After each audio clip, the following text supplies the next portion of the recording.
2024 NEET entrance എക്സാമിൽ ഒരു മികവാർന്ന വിജയം കരസ്ഥമാക്കി കോഴിക്കോട് മെഡിക്കൽ കോളേജിന്റെ മണ്ണിൽ അഭിമാന താരങ്ങളായി മാറിയിരിക്കുകയാണ് ഈ വിദ്യാർത്ഥികൾ. അപ്പോൾ നമ്മുടെ മിടുക്കരായ വിദ്യാർത്ഥികൾ ബ്രില്യൻറ്റിലെ ഒരു പഠനത്തിന് ശേഷം അവരുടെ ലക്ഷ്യസ്ഥാനത്ത്, അവരുടെ സ്വപ്ന സ്ഥാനത്തേക്ക് അവരെത്തിയിരിക്കുകയാണ്. അപ്പോൾ അവർക്ക് കുറച്ച് കാര്യങ്ങൾ നിങ്ങളോട് പങ്കുവെക്കാനുണ്ട്. അതായത് നീറ്റ് 2025 വേണ്ടി തയ്യാറെടുക്കുന്ന വിദ്യാർത്ഥികൾ കേൾക്കേണ്ട കുറച്ച് കാര്യങ്ങൾ ഇവർ നിങ്ങൾക്കായി പങ്കുവെക്കും. അപ്പോൾ നമുക്ക് നേരെ അവരോട് ക്വസ്റ്റ്യൻ ചോദിക്കാം അല്ലേ മിസ്സേ? ആദ്യം നമുക്ക് അവരെ ഒന്ന് പരിചയപ്പെട്ട് തുടങ്ങാം. എന്താണ് മോളെ പേര്? ഹാനിയ. സ്ഥലം? വയനാട്. ഫഹിമ മലപ്പുറം. അർച്ചന കോഴിക്കോട്. ഹിമാശ്വരി കോഴിക്കോട്. എൽവിൻ കുര്യൻ കോഴിക്കോട്. ഹർഷത്തൻ കോഴിക്കോട്. ഭരത് അരുൺ കോഴിക്കോട്. ഗോവിന്ദ് തൊടുപുഴ. അപ്പോൾ ഇനി വരാൻ പോകുന്ന നീറ്റ് എക്സാമിന് വേണ്ടി തയ്യാറെടുക്കുന്ന നീറ്റ് ആസ്പിരൻസിന് ഒരു ടെൻഷൻ കാണും. അവരിപ്പോൾ മോഡൽ എക്സാംസ് ഒക്കെ എഴുതി അങ്ങനെ തുടങ്ങിയ ഒരു സമയമാണ്. അപ്പോൾ മോഡൽ എക്സാം തുടങ്ങിക്കഴിഞ്ഞപ്പോൾ നിങ്ങൾക്ക് കുറച്ച് ടെൻഷനും കാര്യങ്ങളൊക്കെ ഉണ്ടാവും. അപ്പോൾ ആ ടെൻഷനെ എങ്ങനെ ഓവർകം ചെയ്യാം എന്നുള്ളത് സക്സസ് ആയിട്ടുള്ള ഇവർ നിങ്ങൾക്ക് വേണ്ടി പങ്കുവെക്കുന്നതായിരിക്കും. അപ്പോൾ അങ്ങനെ മോഡൽ എക്സാംസ്, ഒത്തിരി മോഡൽ എക്സാംസ് എഴുതിയ ആളുകളാണ് നിങ്ങൾ ബ്രില്യൻറ്റിൽ അല്ലേ? അപ്പോൾ എക്സാമിൻ്റെ ടൈമിൽ നിങ്ങൾക്ക് സ്വാഭാവികമായിട്ടും കുറച്ച് ടെൻഷൻസും കാര്യങ്ങളൊക്കെ ഉണ്ടാവുന്നില്ലേ? അപ്പോൾ അതിനൊക്കെ എങ്ങനെയായിരിക്കും നിങ്ങൾ ഓവർകം ചെയ്തത്? ഞാനിപ്പോൾ മോഡൽ എക്സാം എഴുതി തുടങ്ങിയ സമയത്ത് എനിക്ക് അങ്ങനെ നന്നായിട്ട് പെർഫോം ചെയ്യാൻ പറ്റണില്ലായിരുന്നു. കാരണം നമുക്ക് ഇത്രയും ടോപ്പിക്സ് ഒത്തിരി ഉണ്ട്. അപ്പം നമുക്ക് തീർക്കാൻ പറ്റുമെന്നൊരു ടെൻഷനായിരിക്കും. പഠിച്ചാലും എത്തില്ല എന്ന് തോന്നും. പക്ഷേ നമ്മൾ കൺസിസ്റ്റൻ്റ് ആയിട്ട് എല്ലാ ദിവസവും കുറച്ചായിട്ട് മുമ്പോട്ട് നീങ്ങിയാൽ നീറ്റ് എടുക്കുമ്പോഴേക്കും നമുക്കെല്ലാം കവർ ചെയ്യാൻ പറ്റും. ഇപ്പം പറ്റിയില്ലെങ്കിലും നമുക്ക് ഉള്ള സാധനം പഠിക്കുന്ന സാധനം നന്നായിട്ട് പഠിച്ചാൽ പിന്നെ അത് ഹെൽപ്ഫുൾ ആയിരിക്കും. എനിക്കിപ്പം അത് കഴിഞ്ഞിട്ട് പിന്നെ പയ്യെ കയറി വരുമായിരുന്നു റാങ്ക്. ആദ്യ റാങ്ക് കുറവായിരുന്നു. അത് കഴിഞ്ഞ് എല്ലാ ദിവസവും കൺസിസ്റ്റൻ്റ് ആയിട്ട് ഓരോ ടോപ്പിക്സ് തറവായിട്ട് റിവൈസ് ചെയ്ത് പോകുമ്പോൾ ഇമ്പ്രൂവ് ആയി വന്നു. മോനും അതുപോലെ തന്നെയാണ്. ഞാൻ മോഡൽ എക്സാംസിൻ്റെ മെയിൻലി മോഡൽ എക്സാംസ് ക്വസ്റ്റ്യൻസ് എന്നായിരുന്നു പഠിച്ചത്. സോ മോഡൽ എക്സാംസ് ഇപ്പോൾ ഏതെങ്കിലും പുതിയ ക്വസ്റ്റ്യൻ വന്നാൽ ആ ടോപ്പിക്ക് പിന്നെയും പഠിക്കും. അന്ന് തെറ്റിയാലും ആ ടോപ്പിക്ക് പിന്നെയും പഠിച്ചിട്ട് നെക്സ്റ്റ് എക്സാം ആകുമ്പോഴേക്കും ഫുള്ള് തറവായി പോകും. പിന്നെ അതുമാതിരി മിസ്റ്റേക്ക് ബുക്ക് ആദ്യം ഉണ്ടാക്കാൻ പറ്റിയില്ല. അത് പിന്നെ അവസാനമായപ്പോഴത്തേക്കും മിസ്റ്റേക്ക് ബുക്കൊക്കെ ക്യാച്ചപ്പ് ചെയ്തിട്ട് അവസാനം ആയപ്പോഴത്തേക്കും എല്ലാ മിസ്റ്റേക്സും ഒരുമിച്ച് കവറപ്പ് ചെയ്തിട്ട് നെക്സ്റ്റ് എക്സാമിലേക്ക് നന്നായി പെർഫോം ചെയ്യാൻ പറ്റും. ഇപ്പം നിലവിൽ ബ്രില്യൻറ്റിലെ നീറ്റ് മോഡൽ എക്സാംസ് എഴുതുന്ന എല്ലാ നീറ്റ് ആസ്പിരൻസിനും മാർക്കിൽ എന്തെങ്കിലുമൊക്കെ ഫ്ലക്ച്വേഷൻസ് ഉണ്ടാവും. അത് അവരെ ചിലപ്പോൾ മാനസികമായി ഒരു മൂഡ് ഓഫ് അങ്ങനത്തെ കാര്യങ്ങളിലേക്ക് ലീഡ് ചെയ്യുകയും ചെയ്യുന്നുണ്ടാവും. അപ്പം നമുക്ക് അങ്ങനെ എന്തെങ്കിലുമൊക്കെ മാർക്കിൽ ഫ്ലക്ച്വേഷൻ ഉണ്ടാകുന്ന ഡിപ്രഷൻ പോലെയുള്ള കാര്യങ്ങളെ എങ്ങനെ ഓവർകം ചെയ്യാമെന്നും അവരുടെ ഫ്ലക്ച്വേഷൻ ആ വേരിയേഷൻ എങ്ങനെ ഓവർകം ചെയ്യാമെന്ന് നമുക്ക് പറഞ്ഞു തരാൻ പറ്റുന്ന കുറച്ച് ആൾക്കാരാണ് എൻ്റെ കൂടെ ഉള്ളത്. മോളെ, ഞാൻ പറഞ്ഞ പോലെ ഇതുപോലെ നിരവധി മോഡൽ എക്സാംസ് ഒക്കെ മോൾ എഴുതിയിട്ടുണ്ടായിരിക്കുമല്ലോ ബ്രില്യൻറ്റിൽ. അപ്പോൾ മാർക്കിൽ ഫ്ലക്ച്വേഷൻസ് വന്നിട്ടുണ്ടാകും. ആദ്യത്തെ എക്സാമിൻ്റെ മാർക്ക് ആയിരിക്കില്ല പിന്നീട് വരിക. ഒരു കോൺസ്റ്റന്റ് ആയിട്ടുള്ള മാർക്ക് ഇല്ലല്ലോ. അപ്പോൾ എങ്ങനെയാണ് മോൾ അങ്ങനെ ഒരു ഫ്ലക്ച്വേഷൻ ഉണ്ടാകുമ്പം ആ ഒരു സിറ്റുവേഷനെ ഓവർകം ചെയ്തിരുന്നത്? ടോപ്പിക്സ് കൂടുമ്പോൾ നമുക്ക് എന്തായാലും ഫ്ലക്ച്വേഷൻസ് ഉണ്ടാവും. അപ്പോൾ എനിക്കും ഉണ്ടായിട്ടുണ്ട്. അപ്പോൾ നമ്മൾ ചെയ്യാന്ന് വെച്ചാൽ നമുക്ക് ഓരോ മെൻറ്റേഴ്സ് ഉണ്ടാവും. അപ്പോൾ അവരോട് സംസാരിക്കും. പിന്നെ ഹോസ്റ്റലിലായാലും നമുക്ക് മെൻറ്റേഴ്സ് ഉണ്ടാവും. അപ്പോൾ അവരോട് സംസാരിച്ച് കഴിയുമ്പോൾ അവർ നമ്മളെ ഹെൽപ്പ് ചെയ്യും. അപ്പോൾ അങ്ങനെ നമ്മൾ ഹെൽപ്പ് ചോദിക്കണം. അപ്പോൾ നമുക്ക് അവരുടെ അടുത്ത് നിന്ന് ഹെൽപ്പ് കിട്ടുന്നതനുസരിച്ച് നമ്മൾ ഇത് ഇമ്പ്രൂവ് ആകാൻ തുടങ്ങും. പിന്നെ മോഡൽ എക്സാം ഫ്ലക്ച്വേഷൻസ് ഒക്കെ എപ്പോഴും ഒരു നോർമലായിട്ട് കാണുക, ടെൻഷൻ ഇല്ലാതെ പോവുക, ജസ്റ്റ് ആ ഒരു രീതിയിൽ തന്നെ എടുത്തിട്ട് പോയാൽ വലിയ പ്രശ്നങ്ങളൊന്നുമില്ല. എന്തായിരുന്നു മോളുടെ ഒരു സക്സസ് മന്ത്രം? കൺസിസ്റ്റന്റ് ആയിട്ട് പഠിക്കുക. നമ്മളിപ്പോൾ ഈ മാർക്ക് കുറഞ്ഞതും കൂടിയതും ഒന്നും വലിയ സീനാക്കണ്ട. എനിക്കിപ്പോൾ 600 താഴെ മാർക്ക് പോയ അവസരങ്ങളുണ്ട്. പിന്നെ ഇപ്പം ഞാൻ ലാസ്റ്റ് ആയപ്പോൾ 700 മേലെയായിരുന്നു എൻ്റെ നീറ്റ് സ്കോർ. അപ്പോൾ നമ്മൾ ഒരു തവണ കുറഞ്ഞു വെച്ചിട്ടോ അല്ലെങ്കിൽ ഇനിയിപ്പോൾ കൺസിസ്റ്റന്റ് ആയിട്ട് ഒരാൾക്ക് മാർക്ക് കുറഞ്ഞ് ആണ് വരുന്നത് വെച്ചിട്ട് നമ്മൾ പേടിക്കൊന്നും വേണ്ട. പിന്നെ വേറെയുള്ളവർ വെച്ച് നമ്മളെ മാർക്ക് കമ്പയർ ചെയ്യുമ്പോഴാണ് നമുക്ക് നമ്മളെ മാർക്ക് കുറഞ്ഞു എന്നൊരു ഫീലിംഗ് ഉണ്ടാവുക. അത് വേറെയുള്ളവരെ മാർക്ക് നമ്മൾ നോക്കുകയേ വേണ്ട, നമ്മളെ മാത്രം നോക്കുക. ചിലപ്പോൾ പിന്നെ നമ്മളെ മിസ്റ്റേക്സ് ഒന്ന് പഠിക്കുമ്പോൾ തന്നെ നമുക്ക് കുറേ മാർക്സ് ഇമ്പ്രൂവ് ചെയ്യാൻ പറ്റും. അപ്പോൾ അതുപോലെ തന്നെ ഇപ്പോൾ മോഡൽ എക്സാമിൻ്റെ ടൈമിൽ സില്ലി ആയിട്ടുള്ള മിസ്റ്റേക്സ് ഉണ്ടാക്കാനുള്ള ഒരു സാധ്യതകളുണ്ട് അല്ലേ? അതായത് പെട്ടെന്ന് ഒരു അശ്രദ്ധ വരുന്നു, നമുക്ക് എളുപ്പമുള്ള ഒരു ക്വസ്റ്റ്യൻ പെട്ടെന്ന് നമ്മുടെ അശ്രദ്ധ കാരണം തെറ്റിപ്പോകുന്നു. അപ്പോൾ അങ്ങനെയൊക്കെ വരാനുള്ള സാധ്യതകൾ ഉണ്ടാകുമ്പോൾ അതൊക്കെ എങ്ങനെയായിരിക്കും അതിന് മുമ്പ് ഒരു ശ്രദ്ധ അതിന് കൊടുക്കാനായിട്ട് സാധിക്കുക? എക്സാം എഴുതുന്ന സമയത്തിൽ എന്തായാലും ഇങ്ങനത്തെ ഡിസ്ട്രാക്ഷനും ഇങ്ങനത്തെ ആ വറി ആ സ്ട്രെസ്സിൻ്റെ എഫക്റ്റ് എന്തായാലും ഉണ്ടാവും. അതിപ്പം കൗണ്ടർ ആക്കാൻ വലിയ വഴിയില്ല. പക്ഷേ നിങ്ങൾക്ക് ഏറ്റവും കോൺഫിഡൻസിൻ്റെ സബ്ജക്റ്റ് വെച്ച് തുടങ്ങിയിട്ട് പിന്നെ അപ്പം നിങ്ങൾക്ക് അറിയണം നിങ്ങൾക്ക് സമയത്ത് തീർക്കാൻ പറ്റും എന്ന ആ ഒരു ചിന്ത തലയിലുണ്ടെങ്കിൽ സ്ലോലി ഓരോ ക്വസ്റ്റ്യൻ ചെയ്യുമ്പോൾ ആ മിസ്റ്റേക്കിനെ പ്രോബിലിറ്റി കുറയ്ക്കാൻ പറ്റും. അങ്ങനെ ഞാൻ ചെയ്യുന്നു.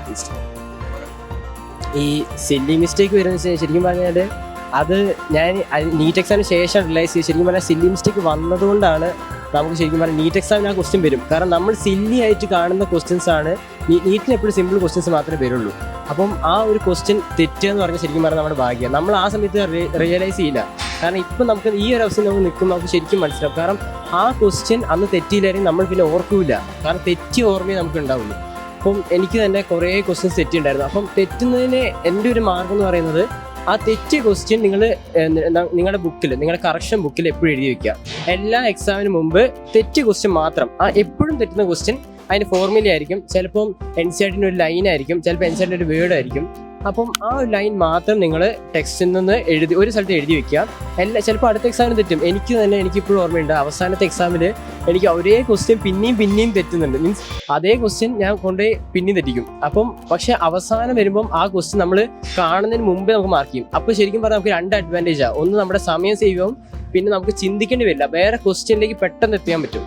അപ്പം ആ ക്വസ്റ്റ്യൻ എല്ലാ എക്സാമിന് മുമ്പ് റിവൈസ് ചെയ്യുക. പിന്നെ ഒന്നാമത്തെ കാര്യം, നിങ്ങളെല്ലാം സത്യം പറഞ്ഞാൽ ബ്രില്യൻറ്റിൻ്റെ ആ ഒരു ഇത്രയും നാളത്തെ എക്സാമിനോട് നിങ്ങളെല്ലാം പഠിച്ചിട്ടുണ്ട്, നിങ്ങളുടെ തലയിലുണ്ട്. പക്ഷെ നിങ്ങൾക്ക് തോന്നും നിങ്ങൾക്ക് ഒന്നുമില്ല, എല്ലാം ബ്ലാങ്ക് ആയി കിടക്കാതെ. പക്ഷേ ഒട്ടും അറിയില്ല, കാരണം ഞാനത് ഭയങ്കര ടെൻഷനുള്ള മനുഷ്യനാണ്. അപ്പം ടെൻഷൻ കുറയ്ക്കാൻ നിങ്ങളുടെ പാരൻസിനോടും മെൻറ്റേഴ്സിനോടും സംസാരിക്കുക.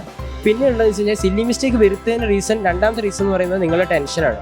ടെൻഷൻ മാറ്റിയാൽ തന്നെ നിങ്ങൾക്ക് ആ ക്വസ്റ്റ്യൻ നിങ്ങൾക്ക് ആലോചിക്കാൻ പറ്റും, നിങ്ങൾ കുത്തുന്നതിന് മുമ്പ് ആലോചിക്കാൻ പറ്റും. അപ്പം ഇറേഴ്സ്, മാർക്കിംഗ് ഇറേഴ്സ് മാറ്റാൻ പറ്റും, കാൽക്കുലേഷൻ മിസ്റ്റേക്സ് മാറ്റാൻ പറ്റും.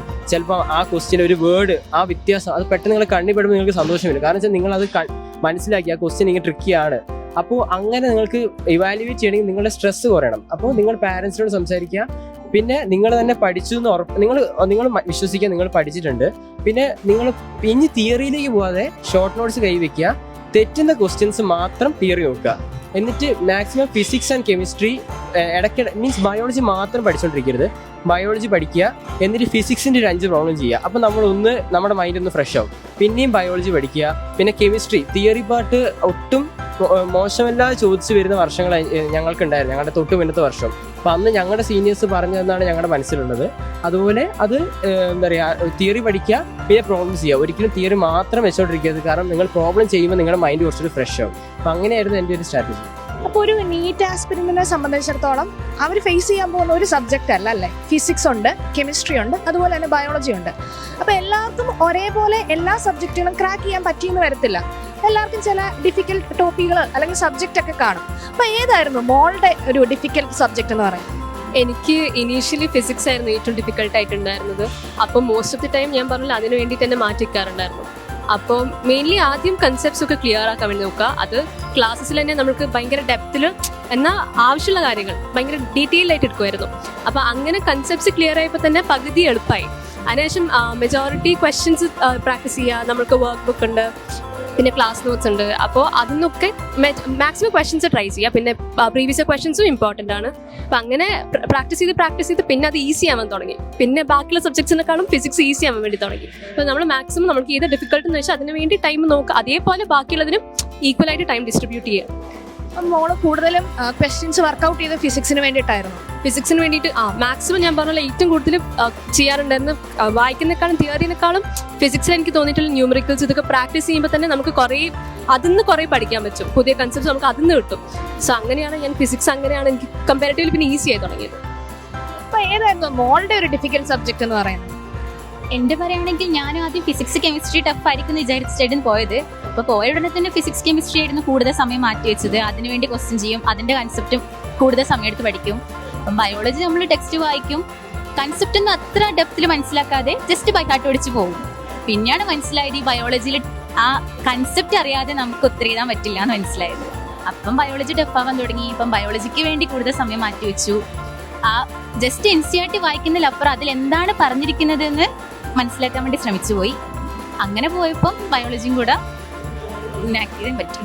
അപ്പോൾ കൂടുതൽ ക്വസ്റ്റ്യൻസ് വർക്കൗട്ട് ചെയ്തോ ബയോളജിക്ക് വേണ്ടി? ബയോളജിയിൽ മെയിൻലി അസേഷൻ റീസൺ, പിന്നെ സ്റ്റേറ്റ്മെന്റ് വൈസ് ക്വസ്റ്റ്യൻസ്, അതൊക്കെയായിരുന്നു ഞാൻ പിന്നെ അങ്ങോട്ട് അവസാനം മോഡൽ എക്സാം ഒക്കെ ആയപ്പോൾ ഫിസിക്സിനേക്കാളും കൂടുതൽ ചെയ്തത്. കാരണം ആ ടൈപ്പ് ക്വസ്റ്റ്യൻസ് നമുക്ക് കൺസെപ്റ്റ് അറിയെങ്കിൽ കിട്ടും, ഒരിത്തിരി പ്രാക്ടീസ് മതി. അതുകൊണ്ട് അവസാനം അതൊക്കെ നോക്കി. അപ്പോൾ നിങ്ങളിപ്പോൾ പറഞ്ഞ ഡിഫിക്കൽട്ടീസിനെല്ലാം ഫേസ് ചെയ്ത് സക്സസ് ആയിട്ടുള്ള വിദ്യാർത്ഥികളാണ്. അപ്പോൾ നിങ്ങളുടെ കരിയറിലും ഇതുപോലെ തന്നെ എല്ലാ പരീക്ഷകളിലും നല്ല രീതിയിലുള്ള വിജയങ്ങൾ ഉണ്ടാക്കാൻ സാധിക്കട്ടെ എന്ന് ഞങ്ങൾ ആശംസിക്കുകയാണ്. അപ്പോൾ അതുപോലെ തന്നെ നമ്മുടെ നീറ്റ് 2025 ആസ്പിരൻസിന് വേണ്ടി നിങ്ങൾ ഇത്രയും ഇമ്പോർട്ടൻ്റ് ആയിട്ടുള്ള കാര്യങ്ങൾ പങ്കുവച്ചതിന് എല്ലാവർക്കും ഒരിക്കൽ കൂടി താങ്ക് യു പറയുകയാണ്. അപ്പോൾ എല്ലാവർക്കും all the best. Brilliant Study Center, India's #1 coaching center for NEET and JEE.